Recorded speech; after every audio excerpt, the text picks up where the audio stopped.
Dikasih jatah 50 per hari, tapi mau masakin rendang. Hello, Mas, iki tahun 2026, kudu zaman mojo pahit. Ada juga kok yang dikasih 5 juta per bulan. Tapi saat tanggal 15, dompetnya sudah kering kerontang. Kalian tahu nggak alasannya apa? Alasannya, Mbak Asmi, kebutuhan banyak banget. Pret, itu kebutuhan atau kemaruk? Hari ini kita bicara soal logika. Suamimu itu beneran pelit atau kamu yang gak bisa ngatur duit? Siapkan mentalmu, Rek. Yang baperan, skip video ini sekarang juga. Skip aja gak apa-apa. Hari ini kita bicara soal data, bukan drama. Apalagi nangis-nangis. Wes gak zaman, Rek, ya. Kita itu wanita tangguh, harus cerdas.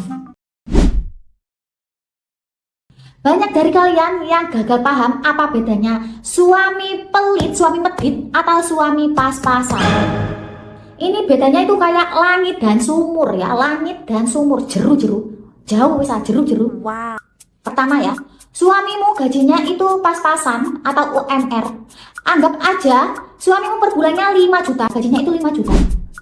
Yang 1.500.000 buat bayar kontrakan, terus bayar air, ya, bayar listrik, bayar paket datamu 1 bulannya 500.000. Terus buat uang bensinnya dia selama 1 bulan 1 juta. Sisa berapa? Sisa 1 juta ini buat makan dalam 1 bulan. Dan kamu teriak, gak cukup Mas. Ya jelas gak cukup Mbak. Tapi apa suamimu pelit? Enggak Mbak, enggak. Itu emang matematikanya yang mepet. Kalau kondisi sudah begini, jangan marahin suami. Tapi otakmu ini diputer Mbak, diputer Mbak ya, diputer-puter aja, diputer-puter, galeng-galeng ini diputer isi dalam otakmu ini. Gimana caranya uang 1 juta ini cukup buat kebutuhan belanja selama 1 bulan? Caranya gimana? Aku kasih tahu. Kalian nggak perlu beli skincare mahal dulu, nggak perlu nongki-nongki cantik dulu, ya nggak perlu itu. Terus kita makannya, masaknya itu sayur lodeh, tahu tempe. Nah, ini beda cerita lagi. Kalau gaji suamimu 15 juta, terus kamu cuma dikasih 1 juta aja, ya kurang lah. Alasan yang ketiga, alasannya kalian, kamu cuma dikasih 1 juta, padahal suamimu gajinya 15 juta. Alasannya biar kamu hemat. Duduk hemat ini namanya egois. Padahal suamimu dalam 1 hari rokoknya aja 2 bungkus. Kalau mancing, sewa kapal, terus motornya itu dulu dimodif-modif. Terus saat anak kamu minta beli susu, alasannya nanti aja Mbak, nanti aja. Hah, kak greget tentang ini. Nek gawe anake kok engko, nek gawe dhewe sablek ngono. Kalau ini namanya itu egois, ngerti gak? Ini tuh namanya itu egois. Kudu hemat. Bagaimana? Jadi poin pertamanya aku kasih tahu. Cek struk gaji suamimu, dicek aja. Jangan nuntut gaya sultan, padahal gaji pas-pasan. Makanya Rek, nek gaji pas-pasan iku ojo gaya-gayaan. Daripada kamu nanti bingung sendiri.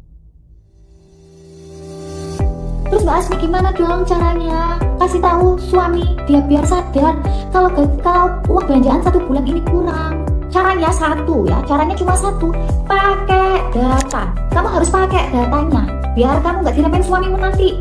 Duit sak mono kurang, perasaan kayak tak wei, perasaan baru aku kasih.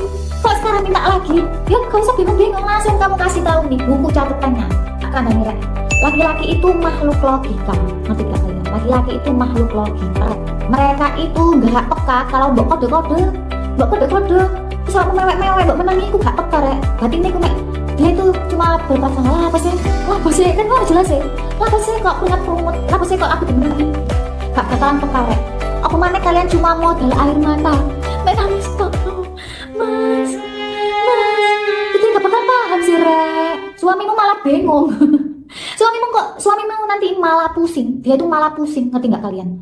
Dan dia bakalan mikir, perasaan baru tak kasih, kok sekarang sudah habis, jangan-jangan dibuat pakai check out Shopee, ya kan? Makanya aku kasih tahu ya, mengantisipasi biar kita nggak disuudoni gitu loh Rek. Mulai besok itu dicatat segala pengeluaranmu, pada kebutuhan rumahmu itu dicatat, biar suamimu tahu. Seperti kayak kamu beli beras, beli pel-pelan, beli sabun, beli sikat, beli odol, dicatat aja Rek. Apalagi saat kalian berbelanja di pasar ya, minta struknya. Kalau kalian belanja sayur-sayuran nggak ada struknya, dicatat di buku khusus ya, dicatat di buku khusus.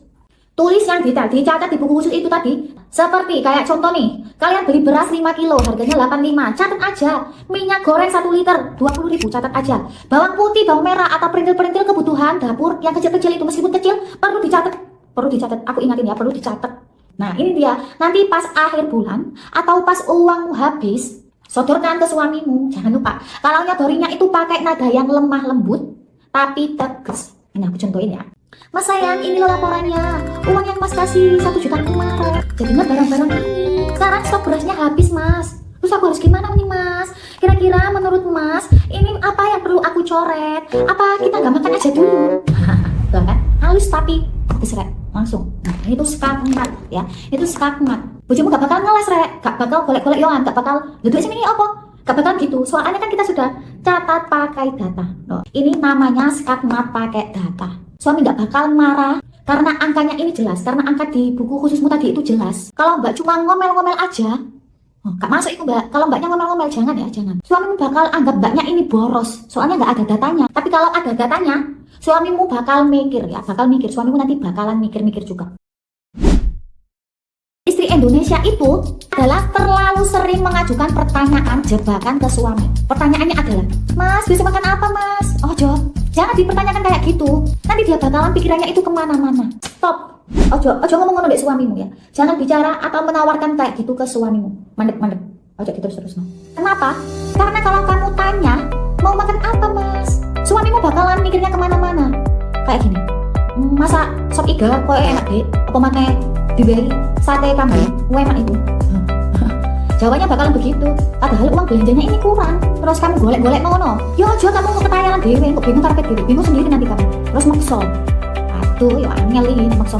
Beli bahannya aja mahal.